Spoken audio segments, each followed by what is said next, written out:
The case against a man accused of murdering a 6-year-old is moving forward quickly. The community continues to find ways to rally around the victim's family. Federal authorities serving search warrants at some central Kentucky businesses. We're tracking that investigation. The final goodbyes have started for a fallen firefighter. See how he's being remembered.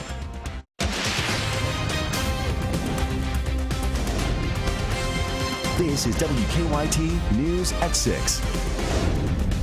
Good evening. It is now a death penalty case. A grand jury indicted a man accused of killing a 6-year-old boy just 48 hours after the murder. Police say Ronald Exantis broke into a home in Versailles on Monday and stabbed Logan Tipton to death. Police still haven't found a connection between Exantis and the family.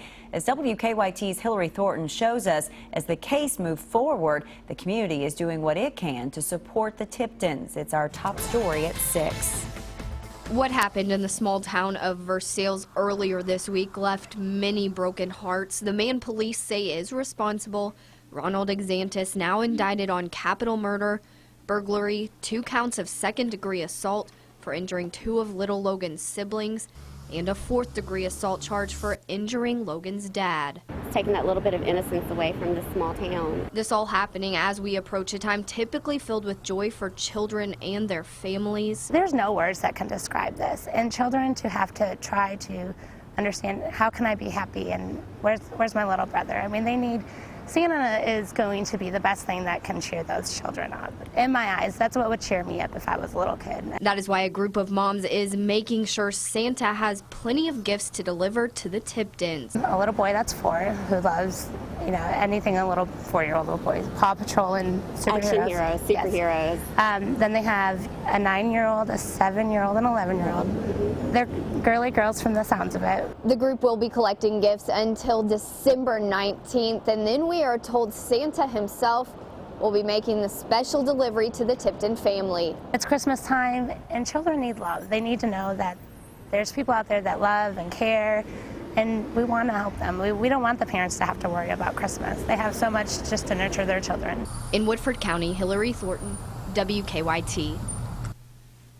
A lot of kindness for that family. Organizers are also collecting gift cards for Logan's parents. For more information on items needed as well as sizes for the children's clothes, visit our website, WKYT.com.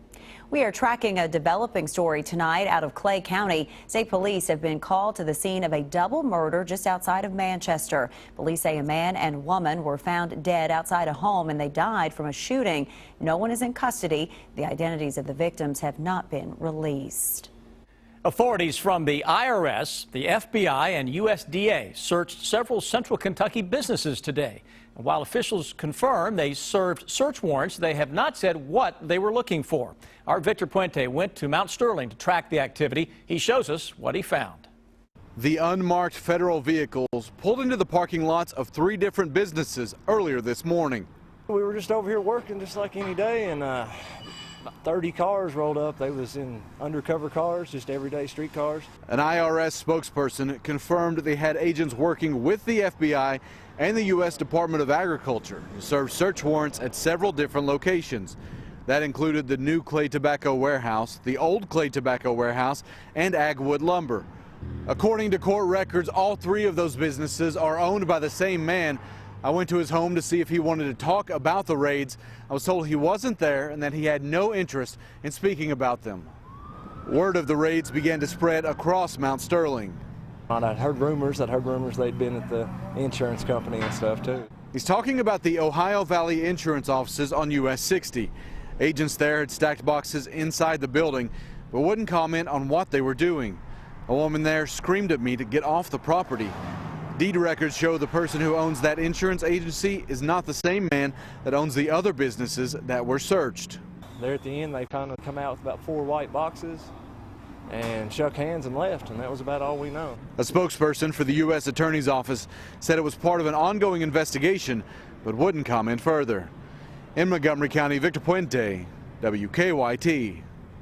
The IRS spokesperson says the affidavits connected to that case may be made public later this week. A man accused of killing a Madison County 911 dispatcher went before a judge this afternoon. David Sparks pled not guilty to a murder charge out of Owsley County. Police say he stabbed Benjamin Brewer to death during an argument at a party on Fairgrounds Road. Brewer's visitation is tonight at the Owsley County High School gym. His funeral is tomorrow afternoon at the Boonville Funeral Home.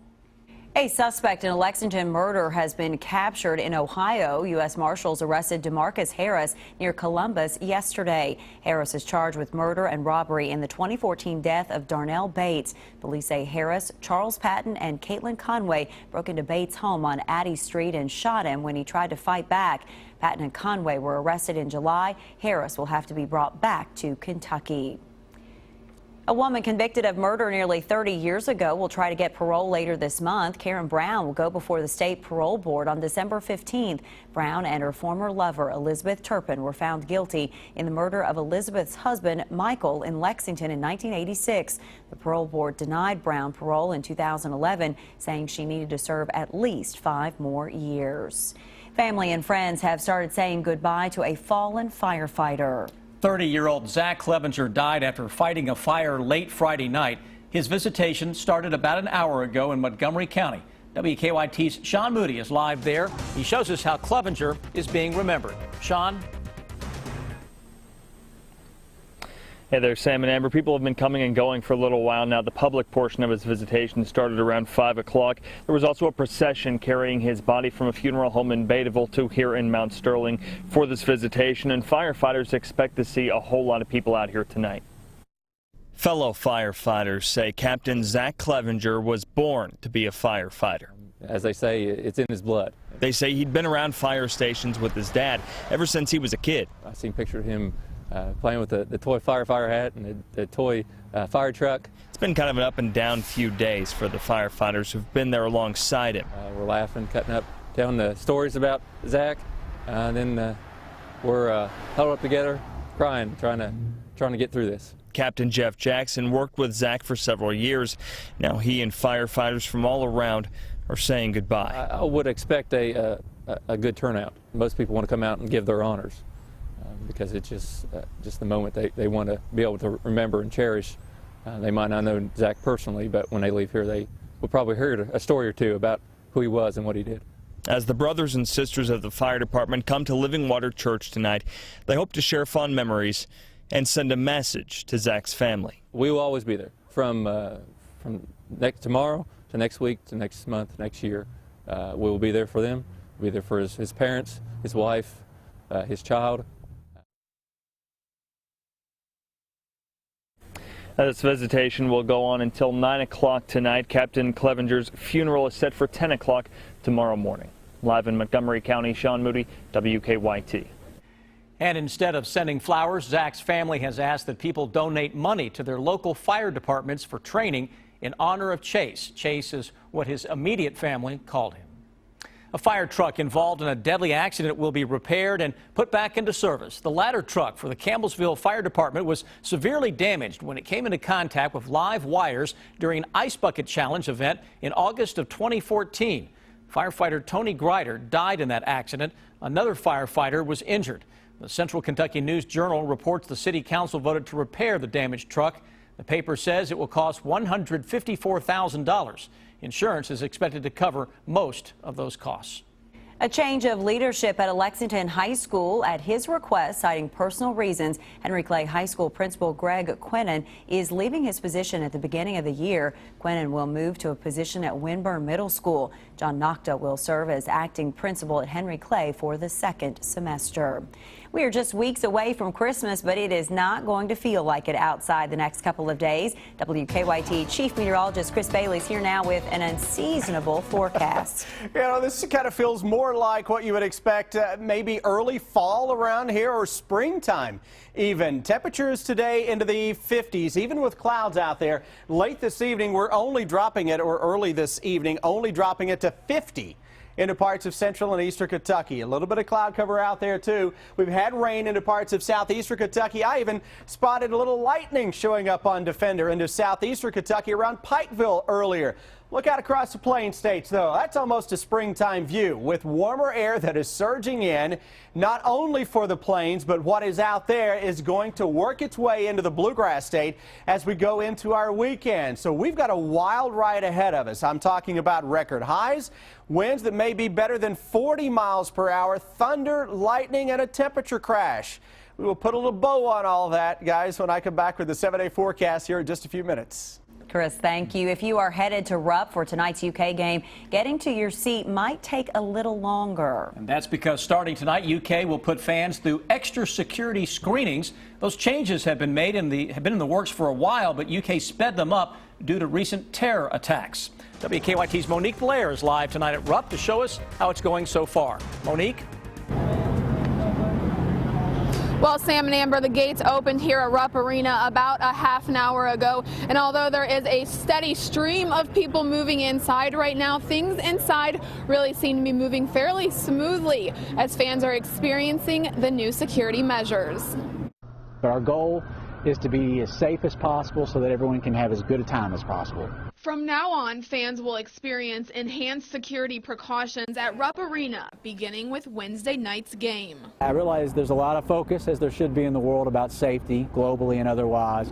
The timing, frankly, is completely coincidental. These plans have been in the works for the past 12 months. The school wanted to standardize what they were already implementing at Commonwealth Stadium.